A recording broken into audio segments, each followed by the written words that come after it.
Good morning to all of you. Lots of you ask me a question about social science. তোমালোকৰ মাজৰে বহুতে মোক এটা question কৰে যে social science-ত স্যাৰ নাম্বাৰ কেনেকৈ পাব পাৰি। ওকে, চোৱা মই ওভাৰঅল কৰিছোঁ গোটেইখিনি কথা ভূগোল, সমাজ বিজ্ঞান, ভূগোল, ইতিহাস, ৰাজনীতি, অৰ্থনীতি সকলোৰে ক্ষেত্ৰত আৰু যে কি কৰে 90% মই কৈছোঁ আগতে যে 90% অফ দ্য ষ্টুডেণ্ট কি কৰে বনাই লিখিবলৈ চেষ্টা কৰে। ওকে, এই পলিচিটো তোমালোকে বাদ দিব লাগিব যদি 95+ লাগে। কি মই পঢ়ি যাম বনাই লিখিম। No, this policy does not work most of the time. তোমালোকে যদি 95+ লাগে তেনেহ'লে এই পলিচিটোত নোৱাৰি। হয়তো এজন দুজনে পাৰিব পাৰে, বাট মোষ্ট অফ দ্য টাইম এই পলিচিটোত নোৱাৰি। তোমালোকে কি কৰিব লাগিব চোৱা, সমাজ বিজ্ঞানত যদি 95-94 লাগে তেনেহ'লে তোমালোকে এজ এট ইজ বুলি ক'লে পুৰা এজ এট ইজ নহয়, বাট কিতাপত যেনেকৈ আছে সেই ভাষাত লিখিব পাৰিব লাগিব। বুজি পাইছা?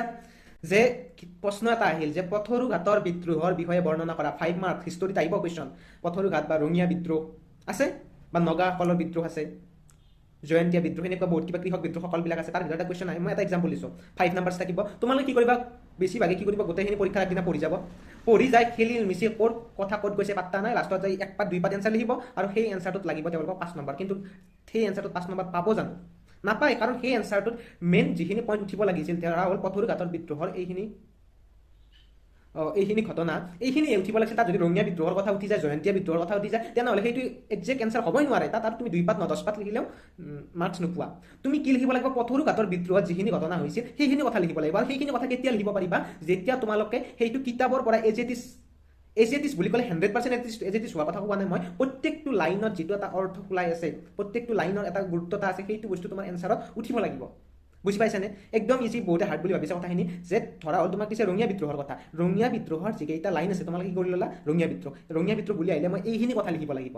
সেইটো পৰীক্ষাৰ আগদিনা কোনদিনা কৰিব নোৱাৰা, তাৰ বাবে তুমি আগৰ পৰা প্লেনিং কৰি যাব লাগিব যে মই সমাজ বিজ্ঞানৰ পেপাৰ চাবা, প্ৰিভিয়াছ ইয়াৰ পেপাৰ এনেকুৱা কুৱেশ্যন আহে যে ৰঙিয়া বিদ্ৰোহ বা যিকোনো এটা কৃষক বিদ্ৰোহৰ কথা আহে, যদি পৰীক্ষাত আহি গ'ল ৰঙিয়া বিদ্ৰোহ, মই তেনেহ'লে এইখিনি কথা লিখিম। কিতাপত ফাৰ্ষ্ট আণ্ডাৰলাইন কৰি ল'লা আৰু সেইকেইটা পইণ্ট তুমি হয় বহীত লিখিব পাৰা, নিলিখিলেও কথা নাই, বাট সেইকেইটা পইণ্ট তুমি মুখস্থ কৰিবা, মনত ৰাখি ল'ব লাগিব। তেতিয়াহে তোমাৰ এনচাৰত ৰঙিয়া বিদ্ৰোহ আহিলে সেইকেইটা বস্তু উঠিব। আৰু সেইকেইটা বস্তু যদি উঠি যায়, তোমাৰ 1 পেজে হওক এনচাৰ, 5 থাকিলে 5এই পাবা। দিছ ইজ দ্য ৰুল সমাজ বিজ্ঞান।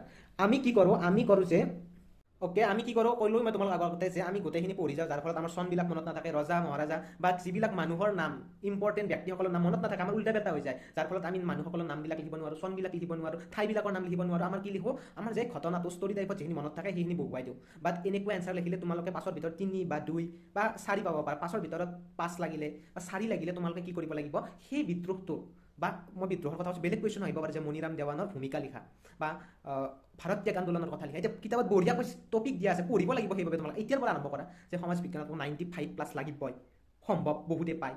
বাছ তোমালোকে ফ'ল' কৰা ষ্ট্ৰেটেজি যে এইটো কুৱেশ্যন আহিব পাৰে যে ভাৰত ত্যাগ আন্দোলনৰ কথা লিখা। আহিলে তোমাৰ কিতাপ বঢ়িয়াকৈ গোটেইখিনি দিয়া আছে, তোমালোকে ভাবি লোৱা কোনখিনি বস্তু মই পৰীক্ষাত আহিলে লিখিম, আণ্ডাৰলাইন কৰি ল'লা যে ইমানখিনি হ'ব মোৰ এইখিনি বস্তু। যেতিয়া তোমালোকে পঢ়ি যাবা, পৰীক্ষাৰ আগদিনাও তোমালোকে সেইখিনি বস্তু পঢ়ি যাবা, তেতিয়া কি হ'ব, পৰীক্ষাৰ দিনা যেতিয়া ভাৰত ত্যাগ আন্দোলনৰ কথা লিখিবা, তেতিয়া হয়তো কিতাপত যেনেকৈ আছে তেনেকৈ লিখিব নোৱাৰা, কিন্তু তোমালোকৰ এনচাৰটো কেনেকুৱা হ'ব জানানে, কিতাপত থকা প্ৰত্যেকটো লাইন যে পঢ়ি গৈছিলা আগদিনাখনে তোমাৰ এনচাৰত উঠিব।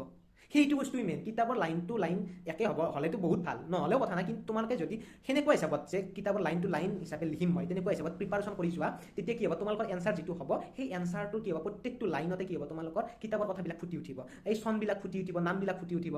তেতিয়া সেই এনচাৰটোত কি হ'ব, শিক্ষকে চাই কি বঢ়িয়াকৈ নম্বৰ দিব, ভাল পাব।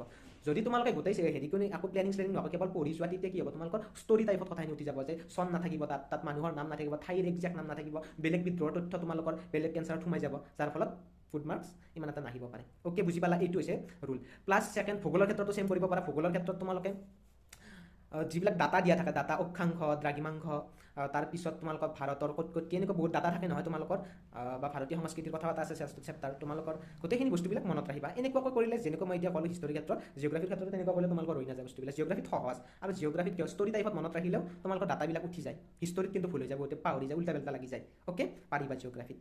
গতিকে জিঅ'গ্ৰাফীৰ ক্ষেত্ৰত আৰু হিষ্টৰীৰ ক্ষেত্ৰত আৰু এটা কথা কওঁ, তোমালোকে ভিতৰৰ কুৱেশ্যন কৰিবই লাগিব। মই ক'লোঁ ভিতৰৰ কুৱেশ্যন ট্ৰাই কৰিবা, নোটবিলাকতো থাকে, কুৱেশ্যন বেংকত থাকে, নিজে বনাই ল'ব পাৰি। কিন্তু এটা বস্তু পাহৰি নাযাবা কোনোদিনে, বহুতে ভুল কৰে, ভিতৰৰ চেপ্টাৰটো পঢ়ি যায় কিন্তু অনুশীলনী আৰু প্ৰশ্নাৱলী চাগে তোমালোকৰ নাথাকে, অনুশীলনীৰ কুৱেশ্যনবিলাক কৰি নাযায়। মেজৰ মিষ্টেক বহুত ষ্টুডেণ্টৰ। অনুশীলনীৰ প্ৰত্যেকটো কুৱেশ্যন, হিষ্টৰী হওক, জিঅ'গ্ৰাফী হওক, ইকনমিক্স হওক, পলিটি হওক, ৰাজনীতি অৰ্থনীতি যিয়ে নহওক কিয় তোমালোকে অনুশীলনীৰ এটা কুৱেশ্যনো এৰি নাযাবা পৰীক্ষাৰ আগত প্ৰত্যেকটো কুৱেশ্যনৰ একজেক্ট এনচাৰ কেৱল যে এইটো কুৱেশ্যন আহিলে এনেকৈ ভাবি থ'লে নহ'ব তোমালোকে বহীত প্ৰেক্টিছ কৰা একজেক্ট আহিলে মই কি লিখিম পৰীক্ষাত যদি কুৱেশ্যন আছে অনুশীলনীত যে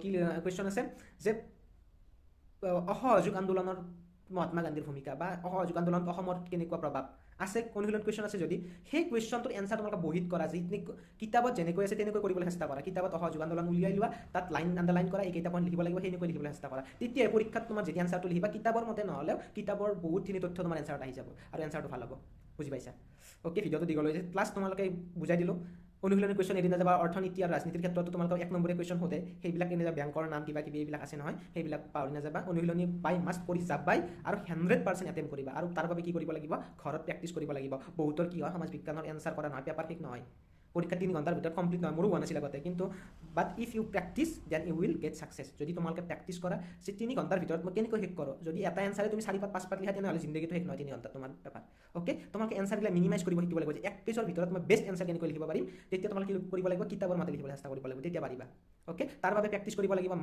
মক টেষ্ট বুলি ক'লে ইয়াত তোমালোকে আগৰ যিবিলাক পেপাৰ আছে বা টেষ্টৰ পেপাৰবিলাক পোৱা নহয় সেইবিলাক ঘৰতে প্ৰেক্টিছ কৰিব লাগিব 3 ঘণ্টা সময়ৰ ভিতৰত মই কমপ্লিট কৰিব পাৰোঁ নে নাই যদি পাৰা নাই আকৌ এবাৰ লিখা এখন পেপাৰে 2 বা 3 বাৰ লিখা 3 ঘণ্টাৰ ভিতৰত শেষ কৰিবলৈ চেষ্টা কৰা আৰু পৰীক্ষা হলত বহি থকাৰ সময়ত মনত ৰাখিবা সমাজ বিজ্ঞানৰ পৰীক্ষাৰ দিনাখন কি 100% এটেম্প কৰিবই লাগিব গোটেইখিনি লিখিব লাগিব তেতিয়াই মোৰ 90+ আহিব আৰু এটা বস্তু মনত ৰাখিবা কি 1 ছেকেণ্ডো সময় অবাবত নকৰিবা সমাজ বিজ্ঞানৰ যেতিয়া বহি দিছে পেপাৰ দিছে কৰি যোৱা কাৰণ পেপাৰ শেষ নহ'ব কিন্তু কৰা মই আকৌ কৈছোঁ পেপাৰ শেষ নহ'ব কৰা বহুতৰ গতিকে তোমালোক বহি দিছে পেপাৰ দিছে কলম দিছে লিখি যোৱা বাক্যত লিখিবা 1 নম্বৰী কুৱেশ্যনবিলাক তেতিয়া শিক্ষকে চাই ভাল পাব আৰু এনচাৰবিলাক 2 নম্বৰ আছে 2 নম্বৰী হিচাপত লিখিবা 5 নম্বৰ হিচাপত নহয় 2 নম্বৰ আছে 4টা লাইন 5টা লাইন এনেকুৱা হিচাপত আৰু অ'কে আৰু ইমান বৰ্ণনা কৰি থাকিব নালাগে ফেক্টবিলাক ফেক্ট হিচাপে লিখিবা যিবিলাক বৰ্ণনা কৰিব লাগে সেইবিলাক কৰিব লাগিব গতিকে তোমালোকে এইটো পলিচি ফ'ল' কৰা পৰীক্ষাৰ দিনা মনত ৰাখিবা যে সময়ৰ অভাৱত যে নাযায় আৰু 100% এটেম্প কৰিবা আৰু কিতাপত থকা হিচাপত লিখিবা এক্সট্ৰা দীঘলকৈ লিখিব নালাগে যিমানখিনি কাৰণ 3 ঘণ্টা ঠিক হ'ব লাগিব না ঠিক আছে পাৰিবা okay all the best to all of you তোমালোকে সমাজ বিজ্ঞানত যিসকলে ভাল নম্বৰ পায় বিজ্ঞান আৰু গণিত এই দুটাতো ভাল নম্বৰ আহিবই 80+ আহিব